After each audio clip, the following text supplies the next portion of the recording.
Breaking news చూస్తున్నాం. రాష్ట్రంలో రాఖీ పండుగ సందడి కొనసాగుతుంది. రాఖీ కట్టేందుకు పెద్ద ఎత్తున అక్క చెల్లెళ్లు తమ సోదరులు ఉంటున్న ప్రాంతాలకు చేరుకుంటున్నారు. ఈ క్రమంలో హైదరాబాద్లో భారీగా ట్రాఫిక్ జామ్ అయింది. ఉప్పల్, ఎల్బీనగర్, సికింద్రాబాద్, బోయినపల్లి, లింగంపల్లి, ఎర్రగడ్డ ఏరియాలో ట్రాఫిక్ ఇబ్బందులతో వాహనదారులు పలు చోట్ల 1/2 కిలోమీటర్ ప్రయాణానికి 40 నిమిషాల సమయం పడుతుండటంతో పండుగ పూట అక్కా చెల్లెళ్లు అవస్థలు పడుతున్నారు. మరోవైపు ప్రయాణికులతో ఆర్టీసీ బస్టాండ్ కిక్కిరిసిపోయాయి. జూబ్లీ బస్టాండ్, జేపీఎస్ నుంచి మహిళలు తమ స్వస్థలాలకు వెళ్లేందుకు భారీగా తరలివస్తున్నారు.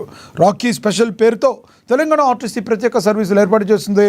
ప్రయాణికుల రద్దీకి అనుగుణంగా బస్సులు ఏర్పాటు చేశామని అధికారులు చెబుతున్నా అన్ని బస్సులు ఫుల్ అయిపోవడంతో చాలామంది నిల్చునే ప్రయాణం చేస్తున్నారు. డీలక్స్, సూపర్ లగ్జరీ వంటి బస్సుల్లో ముందే రిజర్వేషన్లు పూర్తయ్యాయి. దీంతో నేరుగా బస్టాండ్లకు చేరుకున్న ప్రయాణికులు తీవ్ర నిరాశపడుతున్నారు. అదనంగా మరికొన్ని బస్సులు నడపాలని కోరుతున్నారు. అటు నల్గొండ టోల్ ప్లాజా వద్ద కూడా ఇదే పరిస్థితి కొనసాగుతుంది.